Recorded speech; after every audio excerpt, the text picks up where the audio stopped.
as Yamruba Paukra Lady, Turkey, Pakistan, Saudi Arabia,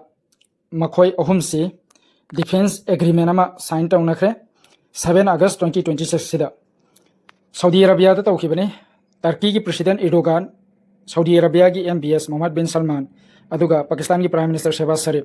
Makoi Ohum Pullaga Tauribas Science, Masigi, Sina Hairibasi, Laibak Ohumsi, Laibak Ohumsina, Makoi any Laiba Amata, attack Torpomatamda, Makoi Laibak Ohum de attack Tauruklimi, Haina Kalaga, Madugo Punna, Tianagani Haibo Famni,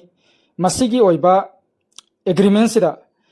Turkey, Pakistan, Saudi Arabia, Makoi Makoi Laibak Tegidian, Harau Banungai Fondokre, Makoi Hum Sumena Pullaga,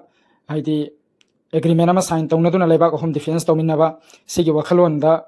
complete oina my paki basigi. Iran Gimegi Karikari reaction like Havamatanda, Iran Deputy Foreign Minister Haribasi, original country singsi, Masana, Masagi Levaxi, defense Tonana Bohona Gadabani, Atopa Foreign Levaxing that depend to Redabani Hibofamni, Iran Atopa Iranian MP Yamana Hivada, Iran Hariba, Levaxin Atopa Levak depend Taude, Aduga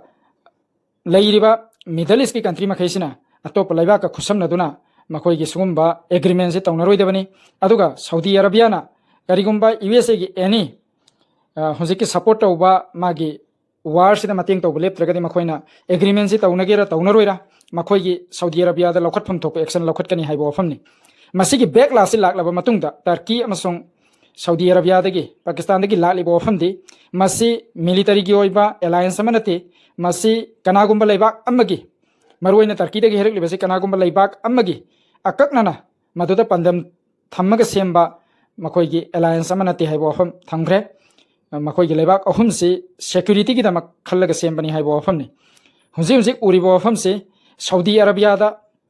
Ahenba Irandaki attack Lakani Haibaki Kibagi Masigi agreements, same Libra Haibo Famsu, questions Hangdabangamde, Aduna Lakato missing the Karikari, or Yagi Haibatu Yansima. Israel military na Lebanangi bint Zabel Hair Bazagasida, Watergi utility Tabak Shubamio Singa, Nomaina Kablak Hairi. Mioi ani laikhidri hairi Ukrainian drone sina curse sida apartment amada structure komatamda thokiba thodokni hairi aduga curse hairi basi Crimea da leibani Russia na control to orga leiba jagani mafam sida mioi ani laikhidri hairi Iraq ki prime minister na haikre Iraq ki oiba territory si masi atop leibak sing target to bada sijinnaba yahaloi haibo afam Iraq ki prime minister na Yemen ki houthina Saudi na support to forces sing sida attack to ukre masim maripta laibani Iran ki foreign minister na Middle East laiba makoi ki Muslim sing sida appeal to ukre atopa outsider gi phattaba wakhalon chenba Middle East phattani yengba miyoi sing mayokta unity oina thabak to gadabani haina US ki officials in hai Iran ga makoi ga state of Hormuz ki matang da wari sabasi progress laire DL ma ikoi dana lalani US na Iran gi port sing da tawriba blockade ase lauthokani karamba matamda agreement si Yaw agreement si tawroba matung da lauthokani haibo wafamama phongdokre right wing lawyer Abelardo Della Sprella hairibase masi Colombia gi president oina wasak laukre June gi election da mahana karaba matung da wasak laukhibani mahana wasakki election mamangda campaign tawbada kulai paiba group sing si loina crackdown tawgani haina aduga makoi gi oil amasung gas sector se masi fazana revive tawgani haina mahana wasakhibani aduga United States of America na makoi da $1 billion si assistance oina Colombia gi anoba presidency da support tawnana ba pigani haibo afam phongdokre $1 billion pirani hairi USA gi side gi aduga Russia gi drone attack na maka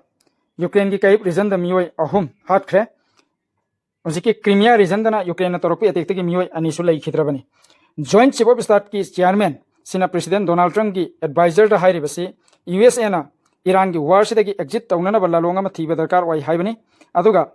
air power gi mathak tagi tawbe attack se khaktana Trump gi pamlebo objective se phangbang amloi makha gi ground invasion yaudana aduna exit tawnana ba strategy ama thinana ba gi wafam advice taw khre ba Trump gi advisor sing da US ki Alaska gi squat na region da earthquake ama thokre earthquake si gi magnitude se 5.5 ni hairi